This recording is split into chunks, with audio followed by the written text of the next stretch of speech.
there was an understanding that we were going to do what it took to, bring everyone else home after we were taking casualties. And then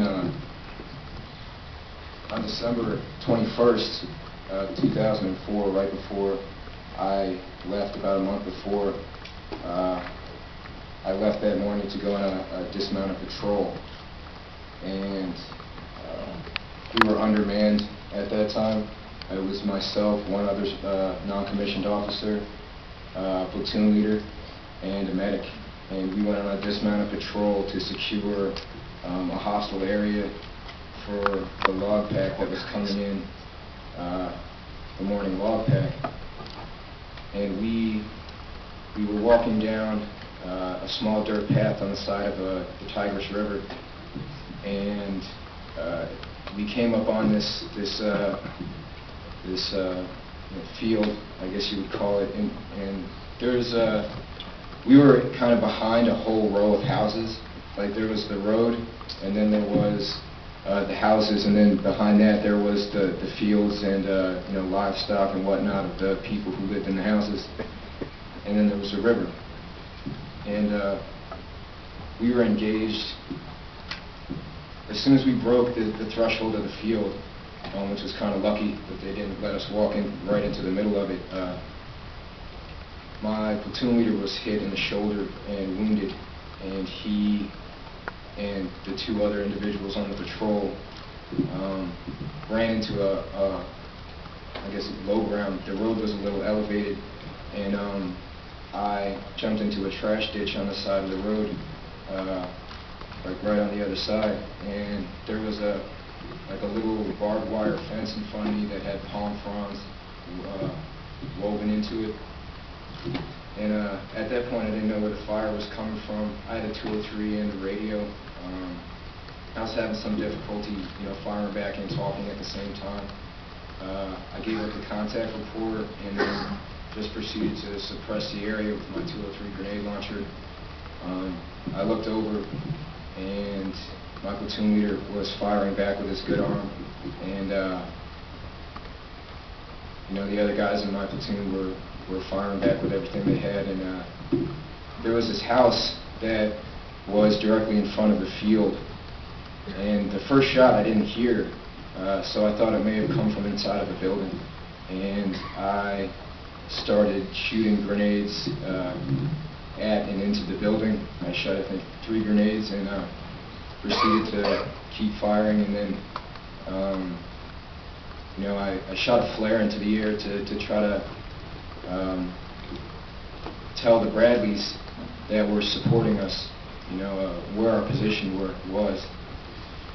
And at that point, I shot another 203 round that there was like this irrigation pipe that was elevated off the ground, and it was pretty narrow. And 203 is not a line of sight weapon; it kind of lobs. So when you're looking down the barrel, you don't always see something that's above what your sights are that you may hit due to the trajectory of the round, and it hit this pipe. And I believe after that, most of the firing stopped, and I ran across the road, and Captain Loman ordered us to break contact. Excuse my language. They ordered us to break contact, and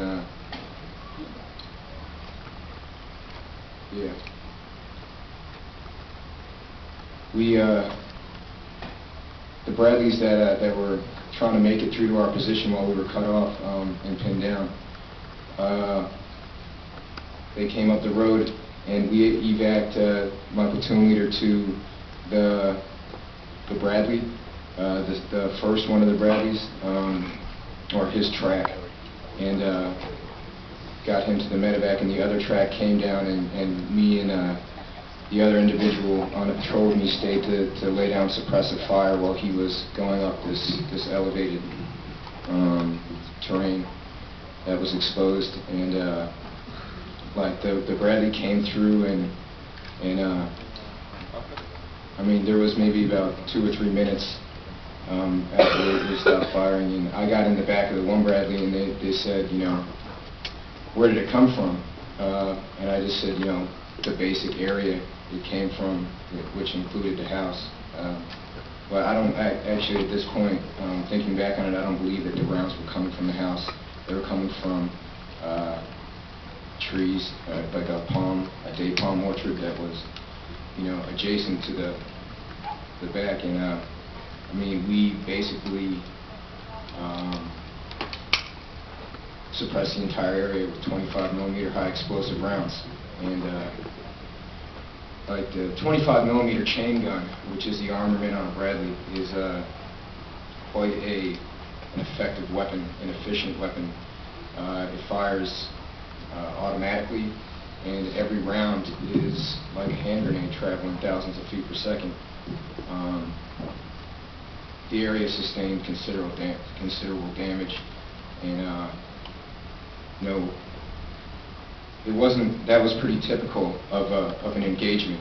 You know, towards the end, you know, if we were fired at with, you know, someone fired at us with an AK, we were pretty much going to fire back at you with as much firepower as we could muster.